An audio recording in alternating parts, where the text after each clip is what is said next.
kembali lagi bersama Ibu di sini dalam materi surat. Minggu lalu kita sudah ada belajar materi surat, yaitu menyimpulkan isi surat. Menyimpulkan isi surat itu ada beberapa langkah yang harus kita lakukan dalam menyimpulkan isi surat. Yang pertama sekali ialah kamu harus membaca suratnya terlebih dahulu dengan seksama. Yang kedua, menentukan pokok-pokok atau inti-inti surat dari setiap paragraf, lalu menjadikan inti-inti surat itu menjadikan sebuah paragraf. Lalu setelah kamu jadikan sebuah paragraf, tariklah kesimpulan dalam bentuk kalimat. Kira-kira itu langkah yang harus kita lakukan dalam menyimpulkan isi surat. Nah, di pertemuan pagi ini kita akan masuk materi baru, yaitu menelah unsur-unsur surat pribadi dan surat resmi, menelah unsur dan kebahasaan surat resmi dan surat pribadi. Ingat, Ibu selalu tekankan di kelas dulu, kita itu ibarat struktur surat atau unsur surat itu ibarat tubuh kita. Ada bagian kepala, ada bagian tubuh, dan ada bagian kaki. Nah, kalau bagian kepala itu pastinya di atas, bagian tubuh di tengah, dan bagian kaki di belakang. Kalau misalnya diacak, bakalan kacau. Demikian dengan surat atau unsur surat tersebut harus berurutan. Jadi kalau tidak berurutan bisa jadi kacau, gitu ya. Nah, di sini ada 13 unsur surat. Untuk kita mulai dari surat resmi ya. Nanti unsur surat pribadi, yang ini unsur surat resmi. Kalau tidak nampak, boleh juga buka buku paketmu halaman 183 sampai 186. 183 sampai 186. Di sana sudah ada penjelasan dan juga contohnya. Nah, Ibu jelaskan ya. Untuk surat resmi itu ada 13 unsurnya atau strukturnya. Yang pertama, kop surat. Apakah yang dimuat di kop surat? Yang dimuat di kop surat adalah nama instansi atau lembaga beserta alamatnya. Misal, kalau kita, sekolah kita, apa sih kop suratnya? Kalau misalnya kita membuat surat, Yayasan Prayoga Riau, SMP Santa Teresia, Jalan Peretandian, PO Box 07, nomor telepon 07694167 ini. Jadi gitu ya. Misalnya SMP Yayasan Prayoga Riau, SMP Santa Teresia. Biasanya kop surat ini menggunakan huruf kapital ya, kecuali alamatnya. Jalan Peretandian, PO Box 07 bla bla bla. Boleh lihat contohnya di halaman 183. Di situ ada contoh dari kop surat. Memuat nama lembaga dan alamat lembaga tersebut, lembaga pembuat suratnya. Terus kita lanjut ke unsur yang kedua, tempat tanggal pembuatan surat. Di mana kota, apa nama kota di mana kamu membuat surat tersebut, dan tanggal ketika kamu membuat surat tersebut. Misal Ibu membuat surat nih di Molek, maka kota di mana saya membuat surat itu adalah Air Molek, misalnya tanggal sekarang tanggal 1 Februari 2021. Kira-kira demikian. Kalau misalnya kamu di Pangkalan Kerinci, maka tempat yang pembuatan suratnya adalah Pangkalan Kerinci, 1 Februari 2021. Bukan tujuan surat kamu kepada siapa, bukan. Untuk yang ini tempat tanggal pembuatan di mana atau apa nama kota di mana pembuat surat itu dan tanggal hari itu. Itu dia ya. Yang ketiga ada nomor surat. Nomor surat ini berisi urutan surat, urutan keberapa suatu lembaga itu mengeluarkan surat tersebut. Misal,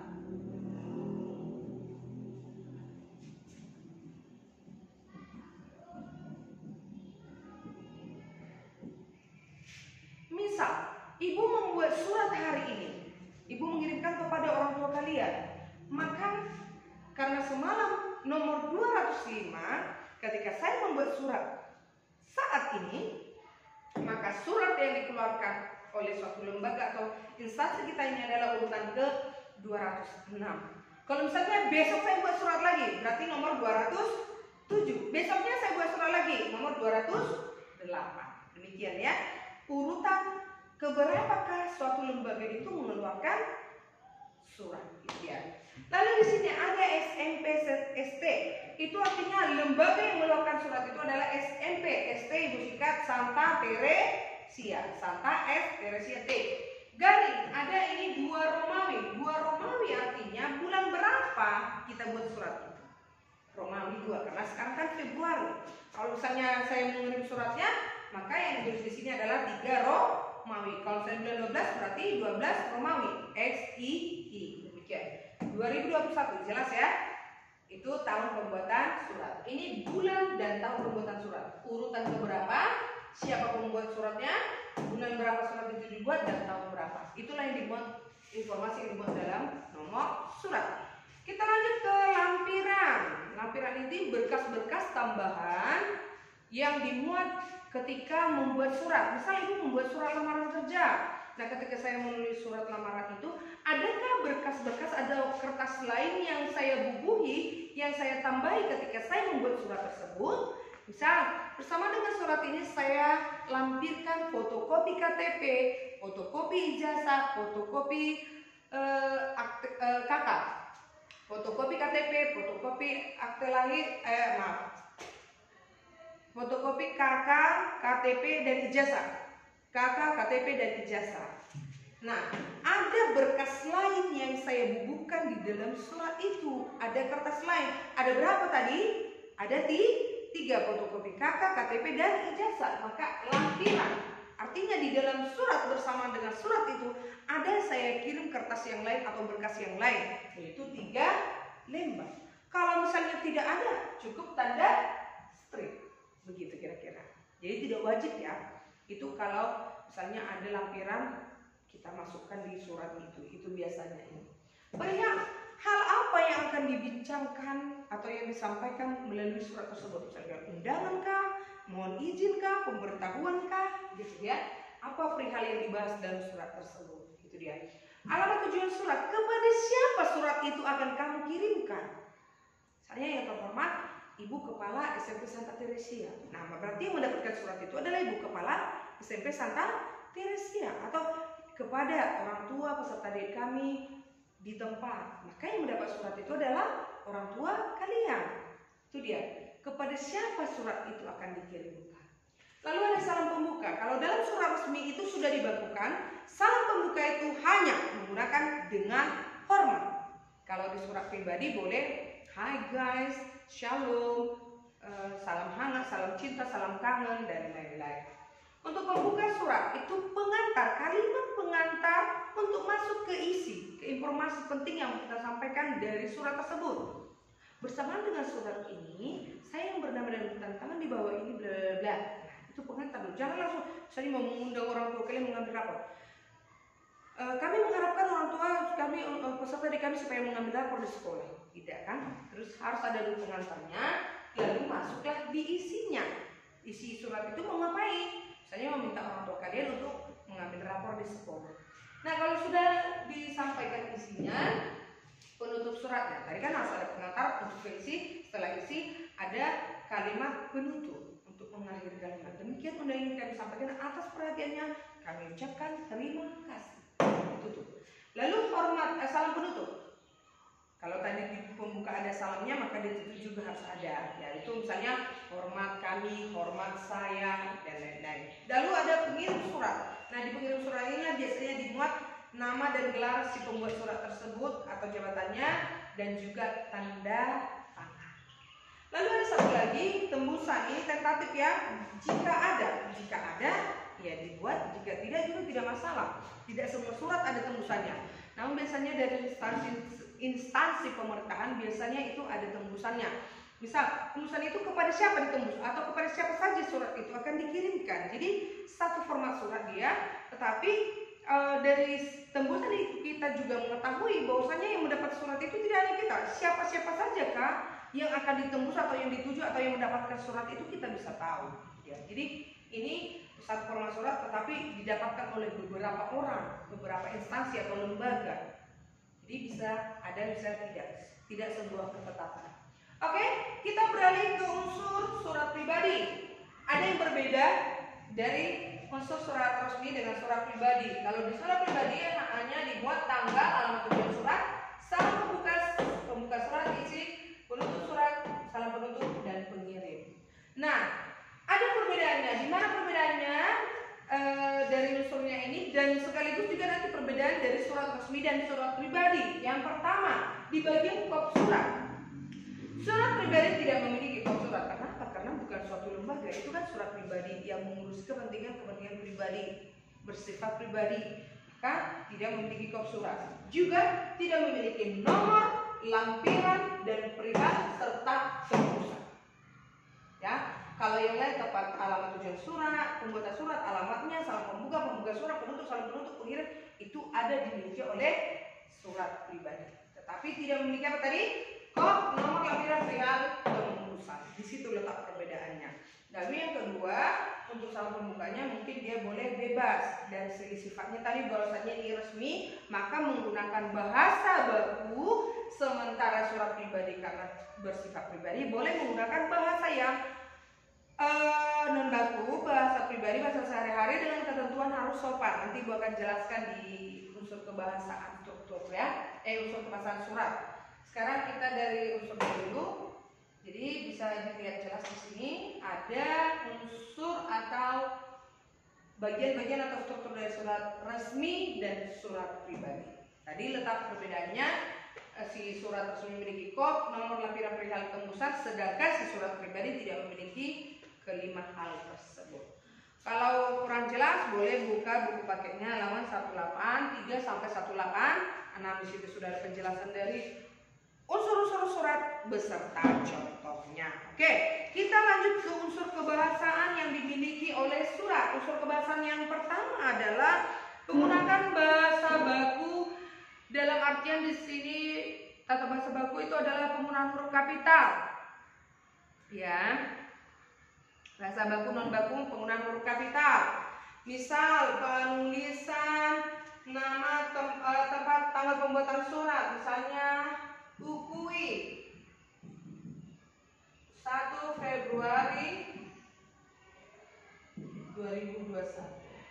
Untuk penulisan tempat dan bulan, huruf pertamanya itu harus kapital. Itu wajib. Baik di surat pribadi maupun di surat resmi itu wajib. Itu sebuah ketentuan. Jadi unsur yang kebahasaan yang digunakan dalam surat itu wajib menggunakan huruf kapital pada bagian-bagian tertentu. Misalnya mengawali kalimat, penulisan nama tempat atau lokasi, penulisan gelar, seperti itu ya. Wajib menggunakan huruf kapital. Yang kedua, menggunakan bahasa baku.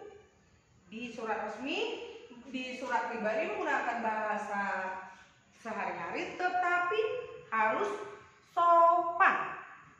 Itu dia ya, dari segi bahasa harus baku, yang ini bisa non baku tetapi harus sopan, begitu ya. Jangan berucap atau karena bersifat pribadi kok aku mengirimnya ke musuhku maka aku bisa cakap kotor, tidak boleh. Atau menggunakan kata-kata yang tidak pantas, tidak boleh. Bebas tetapi harus sopan. Lalu yang terakhir harus sesuai dengan struktur. Nah ini dia unsurnya nih. Jangan kamu buat tanda tangan di atas, salam penutup di atas, salam pembuka di belakang. Kacau begitu kan? Harus sesuai unsurnya, urutannya, begitu kira-kira. Oke? Begitulah kira-kira penjelasan dari Ibu terkait unsur dan struktur dan unsur kebahasaan yang digunakan dalam surat resmi dan surat pribadi. Ingat tadi perbedaannya, selain dari segi sifatnya, dari unsurnya juga bisa menjadi perbedaannya. Ya, kepentingan, sifatnya, unsur-unsurnya bisa juga menjadi pembeda antara surat pribadi dan surat resmi. Sekarang untuk tugas kamu di rumah, buka bupenamu halaman 100 dan 101. Di situ ada aktivitas 3, ada bagian A, B, C, dan D.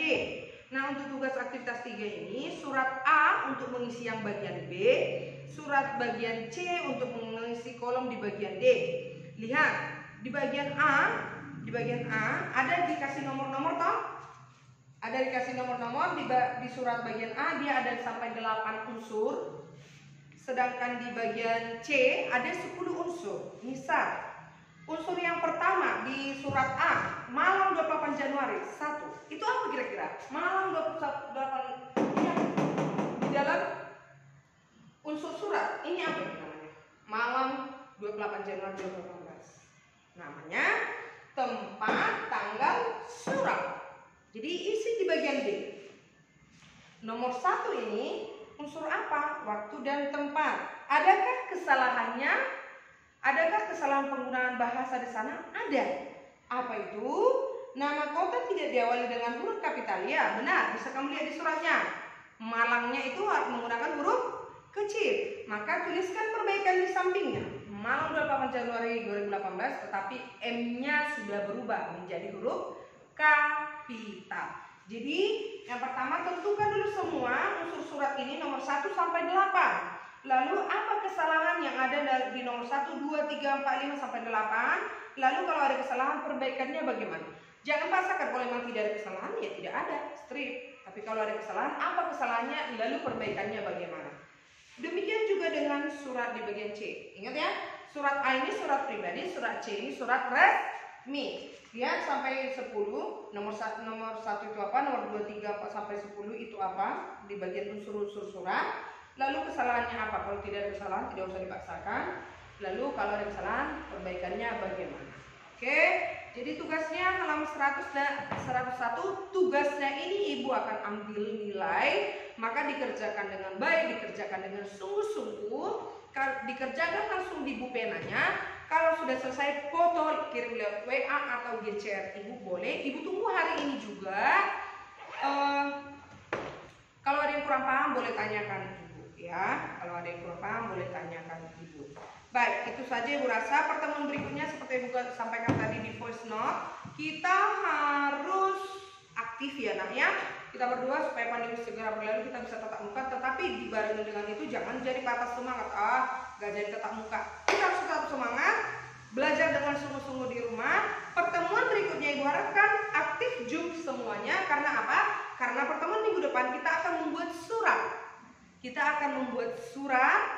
Lalu pertemuan minggu depannya lagi kita sudah ulangan harian pertama. Jadi apa yang sudah dijelaskan dari minggu-minggu sebelumnya sampai hari ini dan minggu depan itu akan keluar di ulangan harian pertama. Persiapkan dirimu dengan baik. Ingat minggu depan harus ikut Zoom dan jangan lupa kerjakan tugas di buku pena halaman 100 sampai 101 karena ibu akan ambil nilai tugasnya. Oke, kalau ada yang kurang paham silakan tanyakan. Itu saja ibu rasa pertemuan kita pagi ini. Selamat pagi, selamat berjumpa kembali di pertemuan berikutnya. Jangan lupa kerjakan tugasnya, jangan lupa bahagia dan jangan lupa tersenyum. Selamat pagi.